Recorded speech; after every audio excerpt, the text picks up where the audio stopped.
رمضان رمضان رمضان رمضان مرحبا يا رمضان مرحبا. Assalamualaikum warahmatullahi wabarakatuh. Alhamdulillahilladzi anzala sakinata fi qulubil mu'minin yazdadu imanan ma'a imanihim. Asyhadu an la ilaha illallah wa asyhadu anna Muhammadan abduhu wa rasuluh. Allahumma shalli ala sayyidina Muhammad wa ala alihi wa sahbihi rasulillahi ajma'in.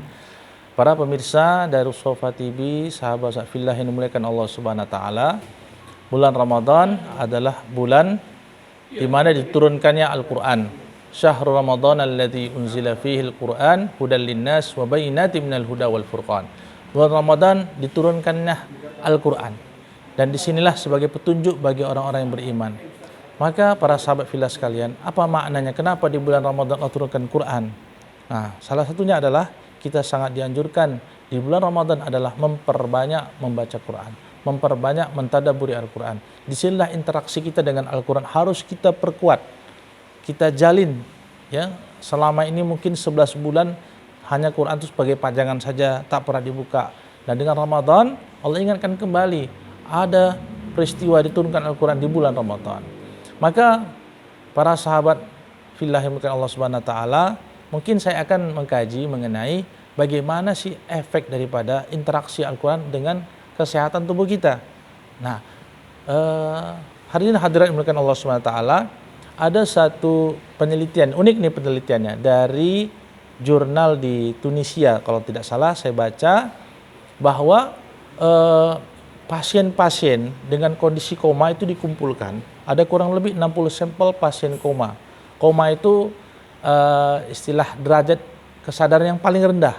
Jadi sekedar informasi ya, bahwa kesadaran kita tuh ada level-levelnya ya. Ada level sadar namanya kompos mentis ya. Nanti ada apatis, somnolen, terakhir tuh koma. Ibaratkan koma ini kalau cara mengingat habis koma titik lah gitu ya. Nah, kalau udah koma titik, berarti udah titik, udah penghabisan lah hidup itu. Jadi koma, sama sekali itu pasien koma kalau kita rangsang, nyeri segala macam itu tidak ada respon, tapi jantung, paru masih bisa berfungsi. Nah, unik nih penelitian. Dibelah dua lah sampelnya, satu menjadi kontrol, satu lagi menjadi kelompok yang diintervensi. Apa intervensinya? Dengan mendengarkan Al-Quran pada pasien yang koma itu. Ini penelitian tahun 2017 dan masuk jurnal internasional Elsevier. Dan didengarkan dengan earphone itu ayat Al-Quran selama kurang lebih 6 hari ya, dengan durasi 17 menit dibacakan ya. Maaf, kurang lebih 10 hari ya, selama 17 menit satu durasi. Nah, yang uniknya adalah setelah 10 hari apa yang terjadi? Kelompok yang didengarkan Al-Quran ternyata tingkat kesadarannya itu meningkat. Nah, terjadi peningkatan level, walaupun tidak sampai sadar, tapi levelnya mulai naik, skornya mulai naik. Sedangkan yang kontrol itu kenaikannya tidak signifikan. Ini kok bisa seperti ini gitu ya? Padahal itu mendengarkan Al-Quran pada pasien yang koma. Ternyata dari pembahasan tersebut, ternyata ketika irama Quran masuk ke dalam telinga kita, ditangkap oleh saraf pendengaran, kemudian diolah di otak, akan mempengaruhi kelistrikan otak. Jadi kelistrikan otak itu akan lebih kepada gelombang yang rileks, gelombang alfa. Nah, gelombang alfa di otak ini akan memicu proses keseimbangan saraf otonom, simpatis parasimpatis. Kurang lebihnya simpatis ini seperti halnya denyut jantung. Simpatis ini meningkatkan tekanan darah denyut jantung, sedangkan lawannya parasimpatis. Dia kebalikan fungsinya. Nah, keseimbangan inilah yang diatur oleh irama Quran tadi. Sehingga tekanan darah tidak terlalu tinggi, sehingga perbaikan pun akan lebih cepat, sehingga kesadaran pun akan lebih meningkat. Itu singkat ceritanya dari pembahasan tersebut. Maka para pemirsa sekalian, ternyata Quran sendiri kalau dibacakan pada pasien yang nggak sadar, koma, itu punya efek. Apalagi kita yang sadar ini, sering-sering dengarkan Quran, apalagi baca Quran. Kalau baca Quran, selain kita mendengarkan, kita juga mengucapkan. Kemudian apalagi orang yang mentadabburi Quran, ya, maknanya Al-Quran, mempelajari Al-Quran, ini luar biasa efek pada otak kita. Dan uniknya otak kita ini, hadirin dimuliakan Allah Subhanahu wa taala, Allah berikan, ciptakan kita punya sel saraf yang terkumpul dalam otak itu kurang lebih, berbagai penelitian mengatakan 100 miliar sel saraf. Ya. Kalau seluruh sistem tubuh kita ini ada 100 triliun. Kalau sel otak itu ada kurang lebih 100 miliar sel saraf. Di samping sel saraf itu ada nanti sinap yang menghubungkan antara sel saraf satu dengan sel saraf lain. Dan sinap ini dalam satu sel saraf itu bisa menjalin 1000 sinaps hubungan dengan sistem saraf yang lain, sel saraf yang lain. Nah, berbagai penelitian neuroscience mengatakan ketika otak kita distimulasi oleh rangsangan, baik rangsangan dari panca indera kita, mulai kalau kita lihat dari Quran, interaksi dengan Quran, itu salah satu stimulasi otak kita. Ini ternyata akan merangsang pembentukan sinaps tadi, penghubung antara sel saraf yang saya katakan tadi 1000 dalam satu sel saraf. Nah, Bapak Ibu sekalian, kalau kita lihat manusia secara sunatullahnya makin bertambah umur, itu jumlah sel saraf itu menurun. Makanya ada penyakit pikun, ada penyakit menua, aging, ya. Orang ingatannya pasti berkurang ketika sudah tua, ya. Sel sarafnya menurun fungsinya. Berat otak itu akan lebih menurun ketika bertambah usia. Tetapi bagi orang-orang yang menstimulasi otaknya dengan ilmu, dengan belajar hal-hal yang baru, apalagi dengan Al-Quran, ternyata terjadi peningkatan sinaps. Walaupun sel saraf menurun, tapi sinapnya yang saya katakan penghubung antara satu sel saraf dengan sel saraf itu lebih banyak terbentuk. Yang saya sebutkan tadi satu sel saraf 1000, lebih banyak yang disebut sebagai sinaptogenesis. Nah, sinaptogenesis inilah yang ternyata akan memperbaiki fungsi otak kita. Otak kita akan lebih baik fungsinya. Makanya ulama-ulama dulu walaupun sudah tua, tapi Masya Allah, ya, hafal hadis, ribuan hadis, ya jutaan hadis bahkan, ya. Bahkan kita sudah masyhur cerita Imam Syafi'i bagaimana ingatannya, ya. Bagaimana Imam Hanbali, ulama-ulama terdahulu, apalagi Rasulullah Shallallahu Alaihi Wasallam dan sahabat-sahabatnya. Ternyata apa? Otak kita akan semakin sehat. Maka dengan kita sering berinteraksi dengan Al-Quran, tidak akan sia-sia. Bahkan penelitiannya banyak sekali. Bagaimana Quran bisa meningkatkan fungsi memori kita. Bagaimana Al-Quran dapat menstimulasi semua area otak kita. Terutama area otak bagian depan. Nah, ini unik nih. Kalau boleh saya sampaikan di kajian kita ini kepada sahabat Filas sekalian. Bahwa otak depan itu Allah ciptakan pada manusia ini areanya lebih luas daripada hewan, ya, atau disebut sebagai lobus frontal, otak depan.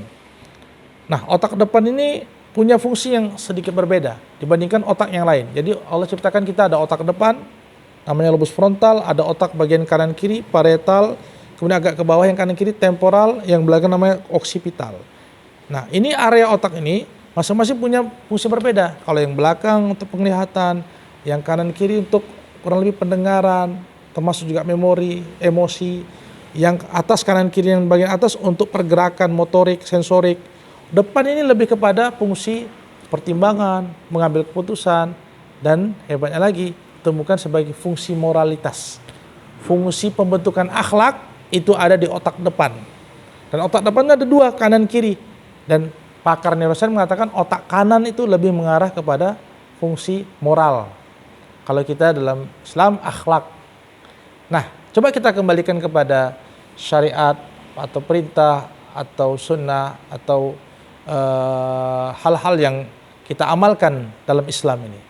Ya, contohnya misalkan sholat. Ya, kita apalagi di bulan Ramadan, kita disuruh perbanyak sholat. Sholat tarawih sampai 23 rakaat, ada yang lebih 36 rakaat. Nah, ada yang sedikit 11 rakaat, macam-macam. Kita berinteraksi dengan sholat tadi.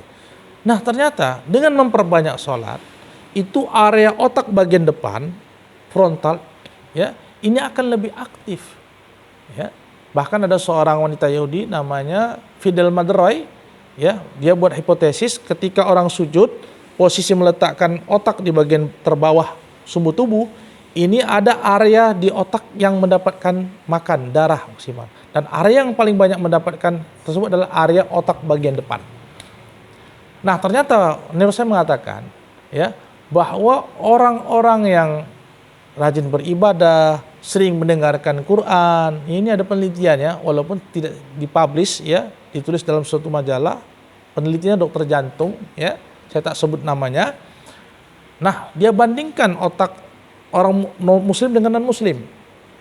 Kita bahas yang muslimnya. Ternyata pada yang muslim yang mengamalkan baca Quran, sholat, itu otak sebelah kanan bagian depan itu lebih aktif. Artinya apa? Proses pembentukan moralnya itu akan lebih baik. Makanya orang-orang yang rajin beribadah itu nampak akhlak. Kalau betul-betul ibadahnya, akhlaknya akan berubah. As-sholatu tanha 'anil fahsya'i wal munkar. Salat itu bisa mencegah perbuatan keji dan mungkar. Disitulah mungkin pathway-nya, jalannya. Kenapa Allah syariatkan otak kita saat kita sujud mendapatkan aktivitas yang baik di otak depan bagian kanan.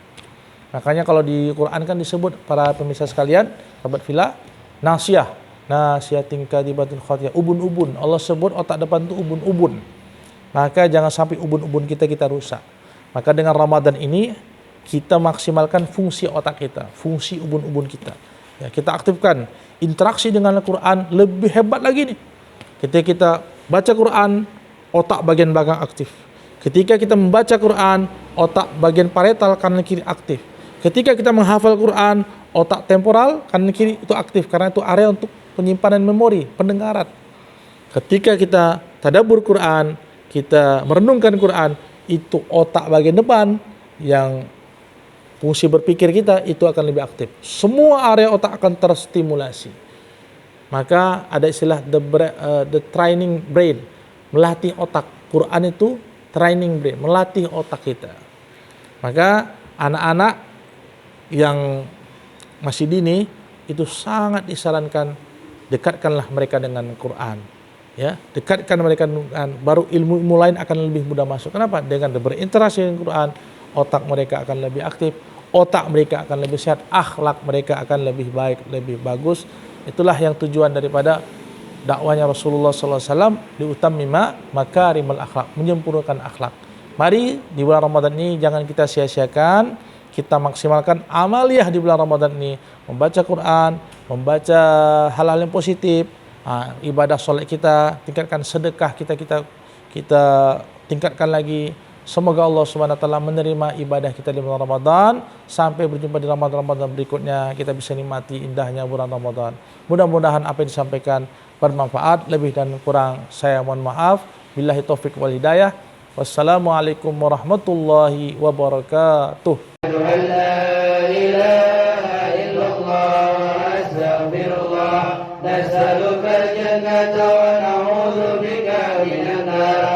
أشهد أن لا إله إلا الله أستغفر الله نسألك الجنة ونعوذ بك من النار أشهد أن لا إله إلا الله أستغفر الله نسألك الجنة ونعوذ بك من النار اللهم إنك عفو كريم تحب العفو فاعف عنا اللهم إنك عفو كريم تحب العفو فاعف عنا اللهم إنك عفو كريم تحب العفو فاعف عنا يا كريم يا عظيم يا عظيم يا عظيم أنت إلهي لا إله غيرك اغفر الذنب العظيم فإنه لا يغفر الذنب العظيم إلا العظيم يا عظيم يا عظيم يا عظيم أنت إلهي لا إله غيرك يغفر الذنب العظيم فإنه لا يغفر الذنب العظيم إلا العظيم يا عظيم يا عظيم يا عظيم أنت إلهي لا إله غيرك يغفر الذنب العظيم لا يغفر الذنب العظيم إلا العظيم يا رب وفقنا على ما يرضيك وارزقنا التقوى